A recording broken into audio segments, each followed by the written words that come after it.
سورت آل عمران رکوع نمبر 4 ہمارے زیر مطالعہ ہے۔ اللہ تبارک و تعالی نے دو افراد اور دو خاندانوں کا تذکرہ فرمایا ہے۔ فرمایا اللہ تبارک و تعالی نے آدم علیہ السلام، نوح علیہ السلام، آل ابراہیم اور آل عمران، یعنی حضرت ابراہیم علیہ السلام کا خاندان، حضرت عمران رحمۃ اللہ علیہ کے خاندان کو تمام جہان والوں پر فضیلت عطا فرمائی ہے، انہیں چن لیا ہے اللہ تبارک و تعالی۔ تو اس میں جب آل ابراہیم کا تذکرہ آیا تو نبی اکرم صلی اللہ علیہ وسلم بھی شامل ہے اس میں۔ اب ایک تاریخی واقعے کی طرف توجہ کرا کے اصل میں عقیدہ توحید سمجھایا جا رہا ہے۔ قرآن مجید اول سے آخر تک پڑھ لیجئے، چاہے واقعات ہوں، قوموں کے واقعات ہوں، اور جنت اور جہنم کے واقعات ہوں، کچھ افراد کے واقعات ہوں، مقصد ایک ہی ہوتا ہے، نصیحت حاصل کرنا، بس۔ قرآن مجید نصیحت کی کتاب ہے۔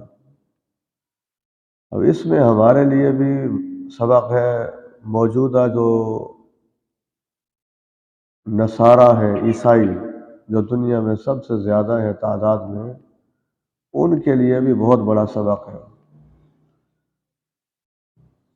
حضرت مریم سلام اللہ علیہا کے جو والد تھے، وہ بیت المقدس کے امام تھے۔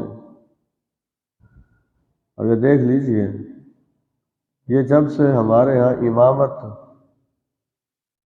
کو کم تر سمجھا گیا ہے اور معاشرے کے جو اہم ترین افراد ہیں وہ اس سے دور چلے گئے ہیں، تو یہ بھی معاشرے کے زوال کے اسباب میں سے ایک سبب ہے۔ مجھے ایسے ایک حدیث یاد آتی ہے کہ نبی اکرم صلی اللہ علیہ وسلم نے ایک مرتبہ اذان دینے کا ثواب بتایا، تو حضرت عمر فاروق رضی اللہ تعالیٰ عنہ نے اس پر خوشی کا اظہار بھی کیا اور اسے اختیار کرنے کی بھی کوشش کرنے کے بارے میں کہا۔ تو اس موقع پہ یہ بات بھی کی گئی تھی کہ ایک وقت ایسا ہوگا کہ کسی قوم کے غیر اہم افراد یہ کام کریں گے۔ آج بھی آپ دیکھ لیجیے، پاکستان کی کون سی مساجد ہیں ایسی جہاں بڑے بڑے افسران کے جو بیٹے ہیں وہ اذانیں دیتے ہیں یا امامت کے منصب پر فائز ہیں۔ حالانکہ امام کے حوالے سے امام کو اپنے اوپر رشک کرنا چاہیے۔ جسے اللہ تبارک و تعالی نے امامت کے لیے منتخب کر لیا، وہ تو سر سجدے میں رکھے تو شکر ادا نہیں کر سکتا۔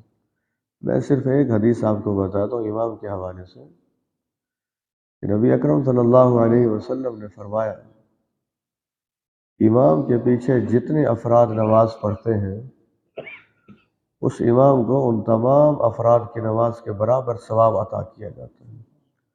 اب آپ ذرا سوچئے، مسجد حرام اور مسجد نبوی کے ائمہ کی کیا شان ہے کہ لاکھوں کی تعداد میں لوگ نماز پڑھتے۔ اس لیے جو امام ہے کسی بھی مسجد کے یا مؤذن ہیں، انہیں اللہ تبارک و تعالیٰ کا شکر ادا کرنا چاہیے۔ ایک فضیلت والے عمل کے ساتھ اللہ تبارک و تعالیٰ نے انہیں جوڑ دیا، اور ہم سب کو اس کے لیے کوشش بھی کرنی چاہیے۔ تو بات یہاں سے اصل میں آئی تھی کہ وہ امام تھے مسجد اقصی بیت المقدس کا، انتقال ہو گیا، بیوی حاملہ تھی، تو بیوی نے منت مانی، نظر مانی کہ میرے پیٹ میں جو بچہ ہے، اے اللہ میں اس بچے کو آپ کے دین پر قربان کر دوں گی۔ اب ان کے ذہن میں یہی تھا کہ میرا بیٹا پیدا ہوگا، یہاں ایک بات سمجھ لیجئے، انسان کی ایک سوچ ہوتی ہے انسان کی، اور ایک سوچ ہوتی ہے اللہ تبارک و تعالیٰ کی، یا ایک چاہت ہوتی ہے انسان کی اور ایک چاہت ہوتی ہے اللہ تبارک و تعالیٰ کی۔ وہ انسان کی جو چاہت ہے ضروری نہیں ہے وہ اس کے لیے اسی میں ہی فائدہ ہو، جو اللہ کا فیصلہ ہوتا ہے اس میں اصل میں فائدہ ہوتا ہے۔ اب ان عظیم خاتون نے اللہ تبارک و تعالیٰ سے یہ دعا کی، التجا کی کہ آپ سننے والے ہیں اور جاننے والے ہیں، اور دیکھ لیجئے ہمارے ہاں بھی جتنے میرڈ پرسن یہاں بیٹھے ہوئے ہیں، بیوی جب حاملہ ہو تو اس کا مطلب یہ ہے حمل کے دنوں میں بڑا اچھا ہوگا کہ اگر اس بچے کے لیے دعا کیجیے، چاہے بیٹا ہے چاہے بیٹی ہے، کہ پروردگار بے عیب اولاد عطا فرما، اسے انشاءاللہ آپ کے دین کے علم کے لیے مختص کر دوں گا، اسے آپ کے دین پر عمل کے لیے انشاءاللہ اس کے لیے منصوبہ بندی کروں گا۔ مرد بھی یہ دعائیں کر سکتا ہے، عورت بھی یہ دعا کر سکتی ہے، یعنی ابھی جو بچہ دنیا میں آیا نہیں ہے، عطا کرنے والے کے حوالے سے اس بچے کو بہترین مسلمان بنانے کا جذبہ پہلے سے موجود ہونا چاہیے۔ لیکن بدقسمتی سے ایسی عورتیں بھی بہت کم ملیں گی جو ان دنوں میں اس قسم کی دعائیں کریں، اور ایسے شوہر بھی بہت کم ہوں گے کہ ولادت سے پہلے جن کے خیالات اتنے اعلیٰ اور عرفہ ہیں۔ یہاں اللہ تبارک و تعالیٰ نے یہ جو واقعے کا تذکرہ کیا، وہ صرف یہ نہیں ہے ہمیں ترجمہ سمجھ میں آ جائے ٹھیک ہے جی، اب ہمیں ترجمہ پتہ لگ گیا، واقعہ سن لیا۔ وہ اللہ کے بندو یہ دیکھو میں نے اس سے کیا اخذ کیا ہے، میرے لیے اس کے اندر کیا پیغام تھا۔ قرآن مجید کی ہر آیت کو سمجھنا ہی اس انداز میں چاہیے۔ یہ ہدایت کی کتاب ہے، میں نے کیا ہدایت لی ہے۔ تو جب ان کے ہاں بیٹی پیدا ہوئی، حضرت مریم سلام اللہ علیہا کی ولادت ہوئی، اللہ تبارک و تعالیٰ جانتے ہیں، اللہ یہاں فرما رہے ہیں اللہ تبارک و تعالیٰ کہ جب ان کے ہاں بیٹی پیدا ہوئی تو اللہ تبارک و تعالیٰ جانتے تھے کہ کیا پیدا ہوا ہے۔ بھلا عطا کرنے والا نہیں جانے گا کہ کیا عطا کیا ہے؟ یہاں سے عقیدہ توحید بھی سمجھ لیجئے، دنیا میں روزانہ 1,00,000 افراد تو فوت ہوتے ہیں اور اس سے زیادہ بچے پیدا ہوتے ہیں۔ اب خود سوچئے اور فیصلہ خود کر لیجئے، اللہ تبارک و تعالیٰ کے علاوہ کوئی ہستی ہے جو ساری دنیا کی ماؤں کے حوالے سے جانتا ہو کہ کس کے ہاں کیا پیدا ہوا ہے؟ لڑکا پیدا ہوئی ہے، لڑکا لڑکی پیدا ہوئی ہے۔ اس لیے میں عرض کرتا ہوں شرک کی تو کوئی گنجائش ہی نہیں ہے، سرے سے توحید ہی توحید ہے۔ انہوں نے بڑی خوبصورت دو دعائیں کی ہیں، دونوں ایک دعا ہے اور ایک مسئلہ ہے۔ مسئلہ یہ ہے، لوگ پوچھتے ہیں جی عورت بھی اپنے اولاد کا نام رکھ سکتی ہے کہ نہیں رکھ سکتی، بیٹے کا یا بیٹی کا، یا مرد کا اختیار ہے کہ وہ نام رکھے گا؟ تو میں آپ کے سامنے الفاظ پڑھ دیتا ہوں، آپ خود مفتی چھوٹے بن جائیں۔ وَإِنِّي سَمَّيْتُهَا مریم، ان کی والدہ نے اللہ تبارک و تعالیٰ سے عرض کیا کہ میں نے اس کا نام مریم رکھ دیا ہے۔ تو اس کا مطلب یہ ہوا جو مریم نام رکھا گیا ہے یہ واحد خاتون ہے جن کا نام آیا قرآن مجید میں، کتنا بابرکت نام ہے۔ تو ان کا جو نام رکھا ہے وہ ان کی والدہ نے رکھا ہے۔ تو اس لیے بعض دیہاتوں میں یا بعض لوگوں میں یہ خواہ مخواہ مشہور ہے بات کہ عورت نام نہیں رکھ سکتی، یہ مرد ہی رکھے گا۔ یہ کہاں سے پڑھ لیا اور کس نے بتا دیا کہ یہ مرد کا ہی حق ہے؟ جو آپس میں مشورہ کر کے نام رکھ سکتے ہیں، ویسے عورت بھی اپنی خواہش بتا سکتی ہے۔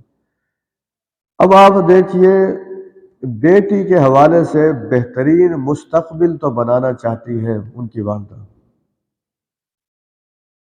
یقین جانیے کہ یہ الفاظ میرے سامنے ہیں اور دل خوش بھی ہوتا ہے لیکن مغموم بھی ہوتا ہے۔ خوش اس لیے ہوتا ہے کہ ہمارے پاس اتنی اعلیٰ تعلیم ہے، مغموم اس لیے ہوتا ہے کہ ہم اس تعلیم سے عملاً دور ہیں۔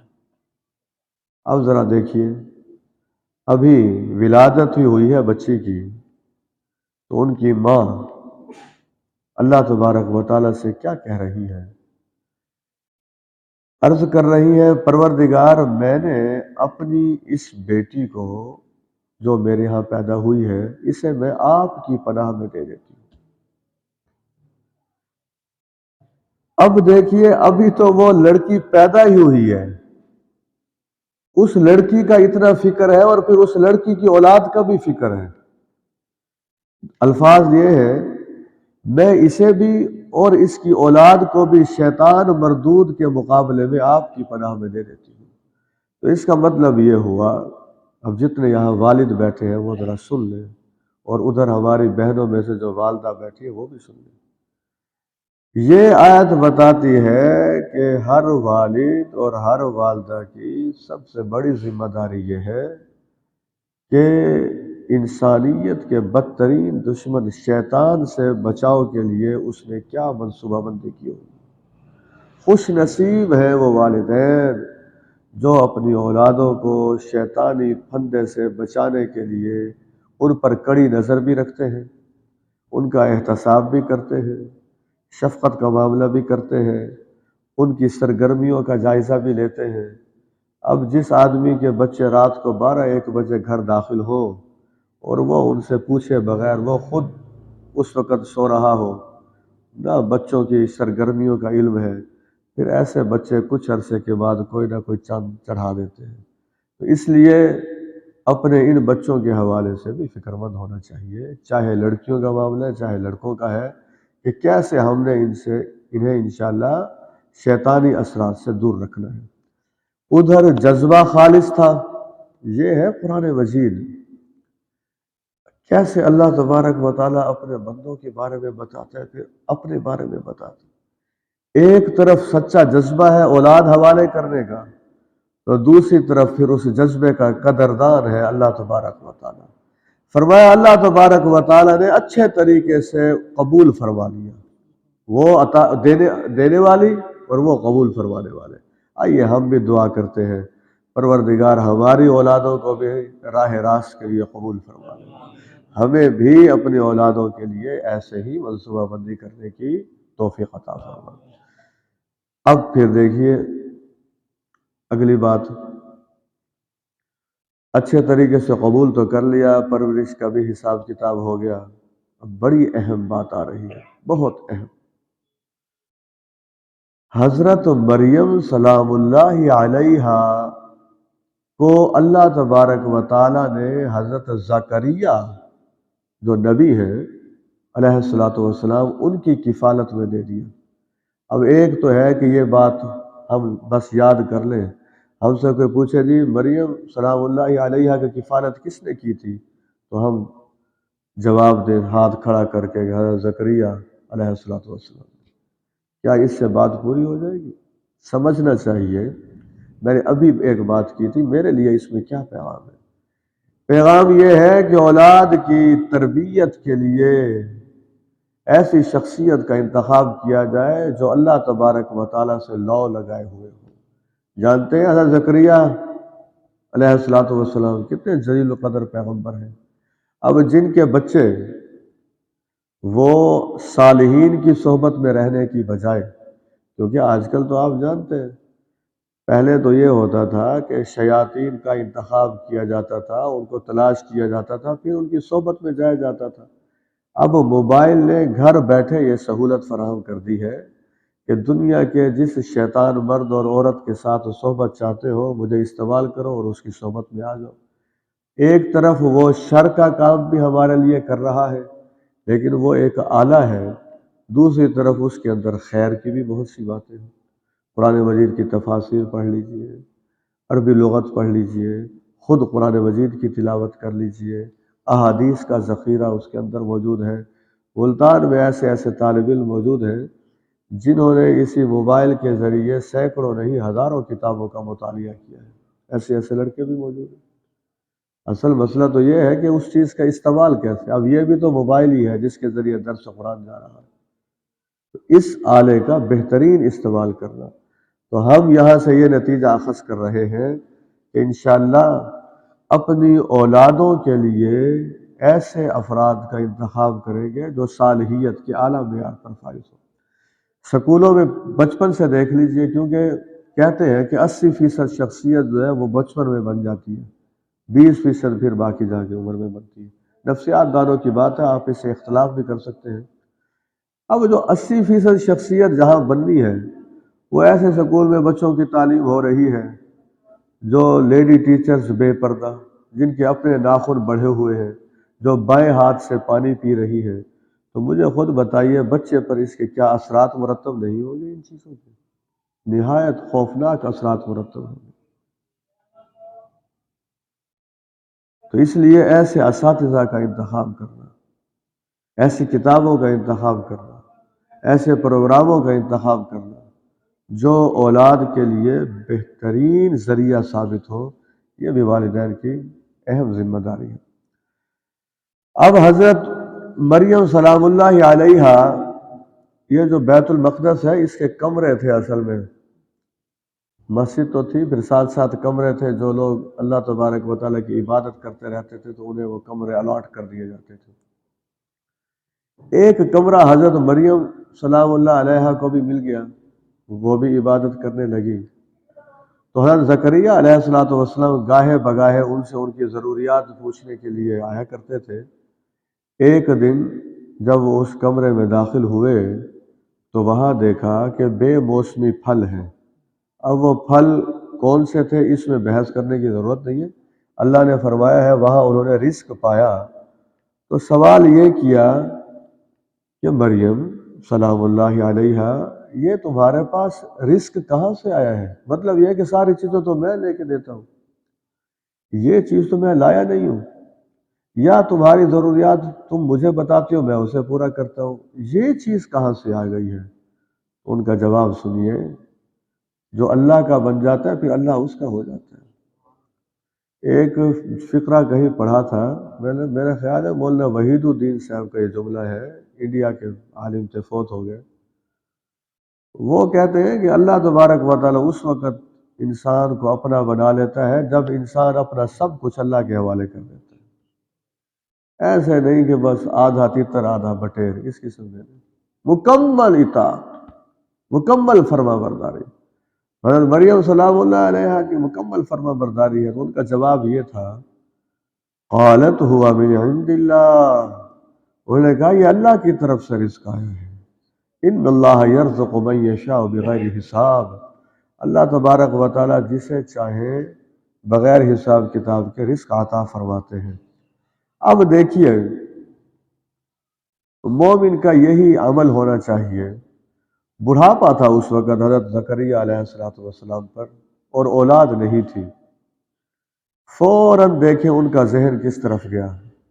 آپ یقین جانیے، مجھے امید ہے آپ میری اس بات سے اتفاق کریں گے، ہمیں اس وقت پاکستان میں جتنی معاشی پریشانی کا سامنا ہے اور زندگی روز بروز مشکل ہوتی جا رہی ہے، تو یہ جو رزق کی آیت آئی ہے کہ اللہ جسے چاہے بغیر حساب کتاب کے رزق عطا فرماتا ہے، تو کیا ہم سب کو اپنے ملک کے لیے بالخصوص اور سارے انسانوں کے لیے یہ دعا نہیں مانگ لینی چاہیے کہ پروردگار ہم سب کو بھی بغیر حساب کتاب کے رزق عطا فرما؟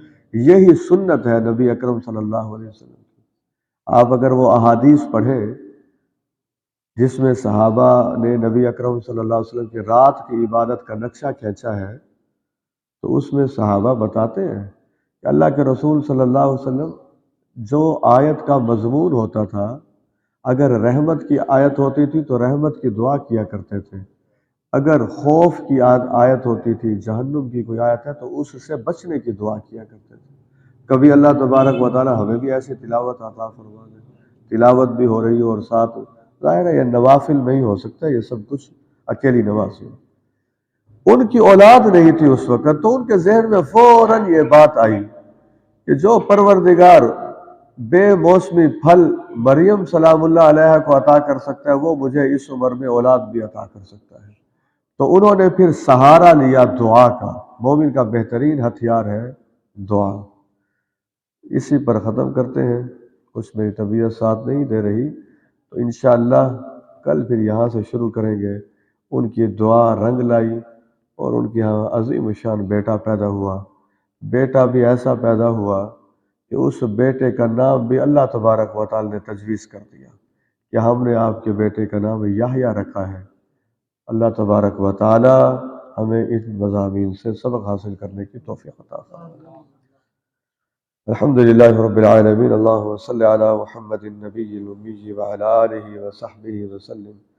ربنا هب لنا من ازواجنا وذرياتنا قرۃ اعین واجعلنا للمتقین اماما۔ پروردگار، ہم اپنے آپ کو بھی اور اپنی اولادوں کو بالخصوص آپ کے سپرد کرتے ہیں، ہماری رہنمائی فرما۔ اے اللہ، ہمیں راہ ہدایت عطا فرما۔ شیطان سے خود بھی بچنا چاہتے ہیں، اولادوں کو بھی بچانا چاہتے ہیں، کامیابی عطا فرما۔ وصلی اللہ تعالی علی خیر خلقہ محمد وعلی آلہ وصحبہ اجمعین۔